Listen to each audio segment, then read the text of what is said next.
তুমি? রবি ঠোঁটে আঙুল দিয়ে বলল, চুপ। চকিতে একবার পেছন দিকে তাকালো, এক পা এগিয়ে এসে বলল, পিসেমশাই বাড়িতে আছেন? অশোকদা আছেন? জয়ন্তী দুদিকে মাথা নেড়ে জানালো, ওরা নেই। পিসিমা আছেন তো? হ্যাঁ। জয়ন্তী রবির সর্বাঙ্গে চোখ বোলালো, তারপর বলল, তোমার পায়ে এত কাদা, উঠোনের ওই কলে পা ধুয়ে নাও ভালো করে।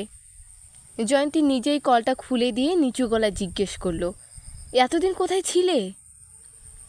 বৌদি, আমার খুব খিদে পেয়েছে, কিছু খাবার আছে? মুড়ি টুড়ি হলেই চলবে। ওপরে এসো। সিঁড়ি দিয়ে দোতলায়। সিঁড়ির মুখেই পিসিমা, চোখে ভালো দেখতে পান না। কে এসেছে বৌমা? আমাদের রবি। আবছা দৃষ্টিময় দুটি চোখ রবির দিকে। একটি শিশু এখন যৌবন পেয়েছে, তবু শিশুটিকেই দেখে ওই চোখ। আয়, দাঁড়িয়ে রয়েছিস কেন? সেজ পিসি, আমার খুব খিদে পেয়েছে। পৌরার পা ওখানে প্রণাম নেবার জন্য প্রস্তুত, কিন্তু ক্ষুধার্তের কি ওসব মনে থাকে? সে জয়ন্তীর দিকে তাকিয়ে বলল, একটু তাড়াতাড়ি। পিসি জিজ্ঞেস করলেন, এক্ষুনি চলে যাবি নাকি? আজ থাকবি না? অশোকদা আসুক, অশোকদার সঙ্গে কয়েকটা কথা আছে। বড়দা কেমন আছে এখন? একই রকম। আর তোর মা? অনেক দিন চিঠি পাইনি। রবি রেগে গিয়ে কড়া গলায় বলল, বলছি না আমার খিদে পেয়েছে। খাবার টাবার কিছু দেবে কিনা বলো, নাকি শুধু জেরাই করবে? ছেলের মেজাজ কি, কদিন ধরে খাসনি? এক বাটি মুড়ির সঙ্গে পেঁয়াজ, লঙ্কা, চানাচুর মিশিয়ে মোটামুটি সুখাদ্যে পরিণত করে নিয়ে এলো জয়ন্তী। রবির হাতে তুলে দিয়ে বলল, এখন এটা খাও, লুচি ভাজছি এক্ষুনি। এতেই হবে, লুচি টুচি ভাজতে হবে না। চায়ের জল বসাই? বসাও। এই 1 মাসে তুমি অনেক রোগা হয়ে গেছো, নিজের ওপরে কি একটু মায়া দয়া নেই? অশোকদা দিন দিন মোটা হচ্ছে, তুমি তোমার স্বামীর শরীরের যত্ন নিতে পারো না? চোখ দুটো তো একেবারে বসে গেছে, করত্তের ঘুমও নি।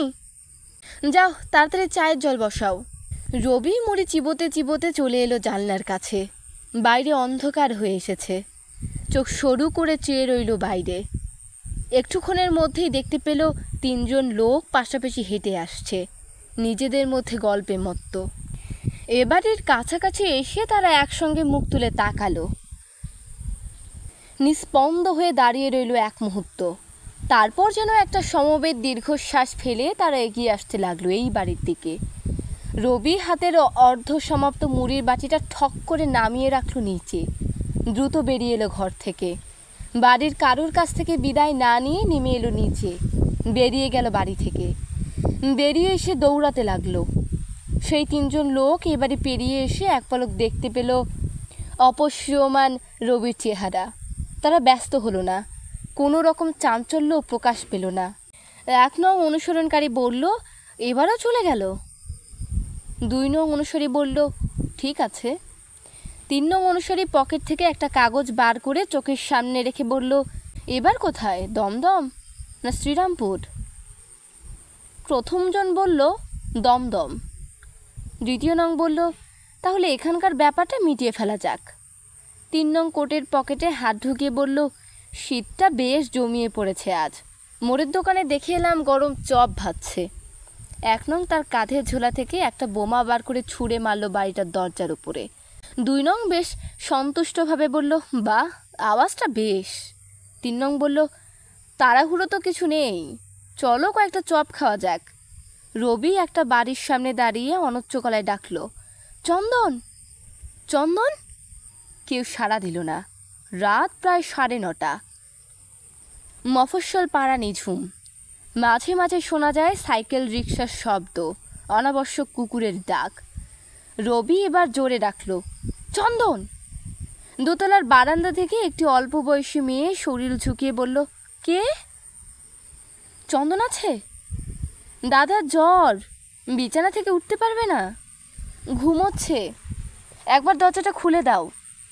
আপনার নাম কি? দরজাটাকে খুলে দাও। রবি ঝট করে পেছন ঘুরে দাঁড়ালো। 2টো সাইকেল রিকশা তখন বড় রাস্তায় সদ্য থেমেছে। দরজা খোলার জন্য অপেক্ষা করতে পারল না রবি, দৌড়ে অন্ধকারে মিলিয়ে গেল। সেই 3 জন এসে দাঁড়ালো বাড়িটার সামনে। 1 নং বলল, ভেতরে ঢোকেনি, আমি দেখেছি। 1 নং কোনো কথা না বলে এগিয়ে গেল দরজার সামনে। সে ধাক্কা মারবার আগেই দরজা খুলে গেল। একটি 14-15 বছরের মেয়ে সদ্য শাড়ি পরা ধরেছে, এখনো ভালো করে শেখেনি। 2 নং শান্ত গলায় জিজ্ঞেস করলো, চন্দনের সত্যি জ্বর হয়েছে? মেয়েটি বলল, আজ 104 উঠেছিল। আপনারা কোথা থেকে আসছেন? রবিবাবুর কাছ থেকে। তোমার দাদাকে একটু দেখে আসবো। এখন তো ঘুমোচ্ছে। আচ্ছা থাক, কিছু বলতে হবে? বলে দিও রবিবাবুর খোঁজ করতে 3 জন লোক এসেছিল, তাহলেই বুঝতে পারবে। 2 নং দরজার কাছ থেকে সরে আসার পর 3 নং জিজ্ঞেস করলো, এখানে কি আর ওটার দরকার আছে? 1 নং বলল, আমার তো মনে হয়। 3 নং বলল, আমারও ছোট ভাইটার জ্বর, আমিও মনে হচ্ছে জ্বরে পড়বো এবার। 2 নং তার কপালে হাত দিয়ে বলল, কই টেম্পারেচার নেই তো। ভেতরে ভেতরে টের পাচ্ছি, যদি এখন একটু লেপের তলায় শোয়া যেত। 1 নং বলল, এখানকার কাজটা সেরে ফেলা যাক, দেরি করে লাভ নেই। 3 নং বলল, কদিন ধরে এক ফোঁটা ঘুম নেই, আর শীতও পড়েছে তেমনি, ভগবানের একটু মায়াদয়ও নেই। 1 নং বলল, হারামির বাচ্চাটা বড্ড জ্বালাচ্ছে। 1 নং থলে থেকে বার করে আর একটা বোমা ছুড়ল বাড়ির দরজায়।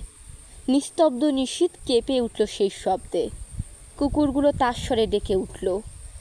রবি সারা রাত্রি গঙ্গার ঘাটে শ্মশানে গিয়ে বসেছিল। মাঝে মাঝে ঘুমের ঢুলুনি আসতেই সে উঠে একটু পায়চারি করে নিচ্ছিল, কখনো দাঁড়াচ্ছিল চিতার ধারে। সারা রাত ধরেই 4টে চিতা জ্বলছে। লোকজনের আনাগোনার বিরাম নেই, কারো তাতে কোনো প্রশ্ন নেই। চিতার ধোঁয়ায় সর্বক্ষণ তার চোখ ছলছলে। অনায়াসেই তাকে শ্মশান যাত্রীদের অন্যতম মনে করা যায়। বহুদিন কারোর মৃত্যুতে তার চোখ দিয়ে জল পড়েনি। বিশেষত শ্মশানে এলে মনে হয় মৃত্যু নিছক একটা নির্লিপ্ততার ব্যাপার, এর কোনো ভালো বা মন্দ দিক নেই। রবি তার গেঞ্জিহীন বুকে হাত রাখে। হঠাৎ তার নিজেকে আদর করতে ইচ্ছে হয়। নিজের বুকটা অন্যের বুক মনে করে সে হাত বুলোয়। ভোর হবার পর স্নানের পুণ্য অর্জনকারীদের ভিড়ে মিশে গিয়ে সে হাঁটতে হাঁটতে চলে আসে হাওড়া স্টেশনে, শ্রীরামপুরের ট্রেন ধরে। সুশান্ত তখন বাজারের থলে হাতে বেরোচ্ছিল। রবি তাকে বলল, আমি আজ এখানে থাকবো। সুশান্ত ইতস্তত করে বলল, দিল্লি থেকে আমার বাবা আসছেন এখানে। রবি বলল, আজকের দিনটা অন্তত থাকতেই হবে আমাকে। খোকন আছে গোসাইপাড়ায়, ওদের কাছে খবর পাঠাবো? না, কোনো দরকার নেই। সারা দিনটা রবি পড়ে পড়ে ঘুমোলো। অনেক দিনের ঘুম পাওনা ছিল তার। মাঝখানে উঠে একবার শুধু স্নান করে খেয়ে নিল। স্নান করলো অনেকক্ষণ ধরে, খেতে বেশি সময় লাগলো না। তার শার্ট আর প্যান্ট এত দূর অপরিচ্ছন্ন হয়ে গিয়েছিল যে স্নান করে উঠে ওই পোশাক আর পরা যায় না, সুতরাং তাকে পরে নিতে হলো সুশান্ত ধুতি ও পাঞ্জাবি। এখন অন্যরকম দেখাচ্ছে তাকে। সে বলল, অন্যরকম পোশাক পরার মতন আমি যদি অন্য একটা মানুষ হয়ে যেতে পারতাম। এই বলেই সে ঘুমিয়ে পড়ল আবার। ঘুমিয়ে ঘুমিয়ে সে একটা জাহাজের স্বপ্ন দেখল। ঘুম ভেঙে উঠে রবি দেখল বাইরেটা অন্ধকার হয়ে গেছে, সন্ধে এখন গাঢ়। সে আশ্রয় পেয়েছে ছাদের একটা ছোট ঘরে। চটপট উঠে ছাদ থেকে উঁকি দিয়ে দেখে নিল চতুর্দিক কেউ নেই। তখন সুশান্তর স্ত্রী রূপা তার জন্য চা নিয়ে এসেছে। চায়ে চুমুক দিয়ে রবি জিজ্ঞেস করল, আপনার কাছে অ্যাসপিরিন বা ওই জাতীয় কিছু আছে? না তো, আনিয়ে দেব? থাক, সন্ধ্যের পর রোজই এক ধরনের মাথার যন্ত্রণা আবার কমেও যায় আপনি আপনি। সুশান্ত ফেরেনি অফিস থেকে? আর একটু বাদেই ফিরবে। আপনি এখন নিচে যান, সুশান্ত এলে পাঠিয়ে দেবেন। আপনি এখন কিছু খাবেন? আমাকে সাথে সাথে করে কেউ কখনো খাওয়ায় না, খিদে পেলে আমি চাইবো। বাড়িতে মুগের ডাল আছে? এবেলা রাখতে পারবেন? বহুদিন খাইনি। আপনার বাড়িতে? আপনি নিচে যান, আমি একটু একা থাকতে চাই। ঘরের আলো না জ্বালিয়ে রবি গুম হয়ে বসে রইল দেয়ালের দিকে, একবারও দৃষ্টি ফেরালো না। বেশ কিছুক্ষণ পর সে একটু নড়ে উঠে দু হাতে চেপে ধরল কপালের দুপাশের রগ। সুশান্ত এসে বলল, কিরে আলো জ্বালিসনি যে? রবি বলল, অনেকক্ষণ ধরে একটা কুকুরের ডাক শুনতে পাচ্ছি। ছেলেবেলায় আমি একটা কুকুর পুষেছিলাম, তার ডাক ছিল ঠিক এই রকম, অবিকল এই রকম। সে কুকুরটা এখন কোথায়? তখন আমরা শিবসাগরে থাকতাম। কুকুরটা ছিল আমার সব সময়ের সঙ্গী, খুব বাধ্য ছিল আমার। হঠাৎ কি হলো, সেটা খুব অবাধ্য আর রাগী হয়ে গেল, সবাইকে ভয় দেখায়। মা বাবা বললেন কুকুরটা পাগল হয়ে গেছে। আমি কিছুতেই মানতে চাইনি, কিন্তু ওরা কুকুরটাকে আর বাড়িতে রাখতে সাহস করলেন না। একদিন ভুলিয়ে ভালিয়ে নৌকায় চাপিয়ে নদীর একটা চড়ায় রেখে আসা হলো। সেই চরটা মাঝে মাঝে জলে ডুবে যায়। সেই থেকে কোনো নির্জন জায়গায় কোনো কুকুরের ডাক শুনলেই, তুই এখান থেকে কোথায় যাবি? জানি না, এখানে থাকতে পারিস দু একদিন, এই ঘরটা তো কাজেই লাগে না। রবি এক দৃষ্টি তাকিয়ে রইল সুশান্তর দিকে। হঠাৎ সদর্পে বলল, মাথার উপর ছাদ না থাকলেও আমার কিছু আসে যায় না, ঘরের কথা চিন্তা করে আমি রাস্তায় বেরোইনি। সুশান্ত কড়া গলায় বলল, এবার আমাদের রাস্তা বদলাতে হবে। তুই যে পথে যাচ্ছিস সেটাকে রাস্তা বলে না, এ তো গলি। তোর বাড়িতে গ্রামোফোন আছে নিশ্চয়ই? হঠাৎ সুখে গৃহকোণ, শোভে গ্রামোফোন, এ না হলে মানায় না। এর নাম বোকা অহংকার। রূপা এসে সুশান্তকে বলল, তোমাকে 3 জন লোক ডাকতে এসেছেন। রবি তড়াক করে চলে গেল ছাদের পাঁচিলের কাছে, সন্দর্পণে উঁকি দিল। ফিরে এসে শান্তভাবে বলল, তোদের বাড়ির পেছন দিক থেকে বেরোবার কোনো রাস্তা আছে? সুশান্ত রবির হাত চেপে ধরে বলল, তুই চলে যাবি? একদম সময় নেই, তোকে যেতে হবে না, আমি গিয়ে ওদের সঙ্গে কথা বলছি, অত ভয়ের কি আছে? ভয় না, ঘৃণা, একদম সময় নেই। রূপা বলল, আপনি এরকম করছেন কেন? পাশের বাড়িতে টেলিফোন আছে, আমি থানায় খবর দিচ্ছি। রবি রূপার দিকে একবারও তাকালো না পর্যন্ত।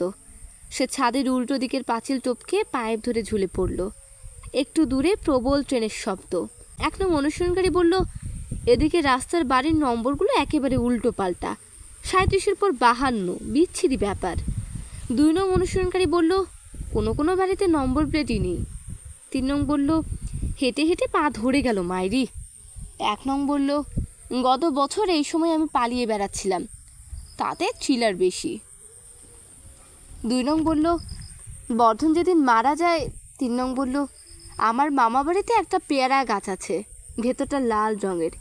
ছেলেবেলায় সেই পেয়ারা গাছ থেকে একবার পড়ে গিয়েছিলাম, সেই থেকে আমার একটা পা কমজোরি হয়ে আছে। 2 নং বলল, পেয়ারার ভেতরটা লাল?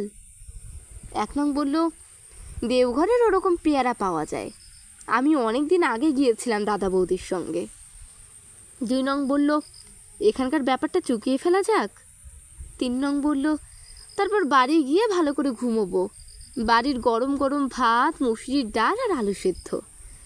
1 নং এগিয়ে গেল দরজার কাছে সুশান্তর সঙ্গে কথা বলতে। অন্য 2 জন ছড়িয়ে গেল বাড়ির দুপাশে। রবি ছুটতে ছুটতে একজন অচেনা লোকের সামনে দেখে জিজ্ঞেস করলো, স্টেশনটা কোন দিকে? লোকটি বলল, এই অন্ধকার মাঠের মধ্যে দিয়ে যাচ্ছেন কেন? ওই তো ওইদিকে রাস্তা। মাঠের মধ্যে দিয়ে যাওয়া যাবে না? যাওয়া যেতে পারে, আপনি রাস্তা চিনতে পারবেন না। রবি এক ধমক দিয়ে বলল, ঠিক চিনতে পারবো, কোন দিকটা আপনি দেখিয়ে দিন না। ধমক খেয়ে দমে না গিয়ে লোকটি বলল, আপনি যখন অন্ধকার মাঠের মধ্যে দিয়েই যেতে চান তখন নিজেই রাস্তা খুঁজে নিন। রবি লোকটির দিকে রুক্ষ দৃষ্টি নিক্ষেপ করে আর কোনো কথা না বলে দৌড়তে লাগলো। সে মেপে মেপে নিঃশ্বাস নিচ্ছে, তাকে সহজে ক্লান্ত হলে চলবে না। সে এখন একা, কিন্তু পৃথিবীর হাওয়ায় বহু মানুষের নিঃশ্বাস মিশে থাকে। এমনকি যারা বেঁচে নেই তাদেরও নিঃশ্বাস বাতাস থেকে হারিয়ে যায় না। পেছন দিকে মাঝে মাঝে তাকাচ্ছে আর সামনের দিকে ছুটে যাচ্ছে রবি। শীতের রাত্রিরেও তার শরীরে ঘাম। হঠাৎ সে সামনের একটা দেওয়ালে ধাক্কা খেল। দেয়াল নয়, 3 জন মানুষ। নিপুণ হাতে তারা রবিকে আঁকড়ে ধরে নিশ্চল করে দিল।